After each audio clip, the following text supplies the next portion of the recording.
অনেকদিন ধরে একটা চাউমিনের প্যাকেট বাড়িতে আছে, আজ করি কাল করি করে করাই হচ্ছে। আজকে ঘুম থেকে উঠে ভাবলাম চলো ওটাই তাহলে আজকে বানাই। সবাই বাড়িতে আছে বা দিয়ে আজকে সকালে টিফিনটা হবে, তো সেই কারণে আমি এখন বিনস কাটতে বসেছি। বিনস আছে, গাজর আছে, এখানে ক্যাপসিকাম, বাঁধাকপি, কাঁচা লঙ্কা আর পনির দেওয়া হবে। পনির চাউমিনটা হবে।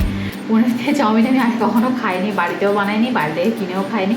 আজকে ফার্স্ট টাইম আমি নিজে বানাবো, যে জিনিসটা খাইনি কখনো সেই জিনিসটাই বানাবো।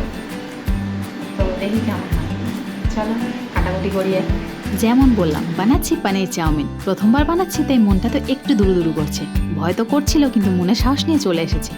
সবজিগুলো আগে কেটে রেখেছি, তাই আর কোনো ঝামেলা নেই। এবারে ফ্রিভাবে রান্না করব, সেজন্যই আগে তো পনিরটা আমি ভেজে নিলাম, এরপর একে একে সবজিগুলো ভাজতে শুরু করলাম। জানো তো রান্না তেমন একটা করা হয় না, তাই মাঝে মধ্যে ইচ্ছা হলে মনে হয় থাক আর করব না, যদি খারাপ হয়। রান্না আমি পারি না তা না, চর্চা না থাকলে যা হয় আর কি, সবটা ভুলতে বসেছি। একটা সময় মোটামুটি প্রতিদিনই আমি রান্না করতাম। রান্নার টেস্ট কী হবে আমি জানি না, কিন্তু কালারফুল হবে এটা আমি দেখেই বুঝতে পারছি।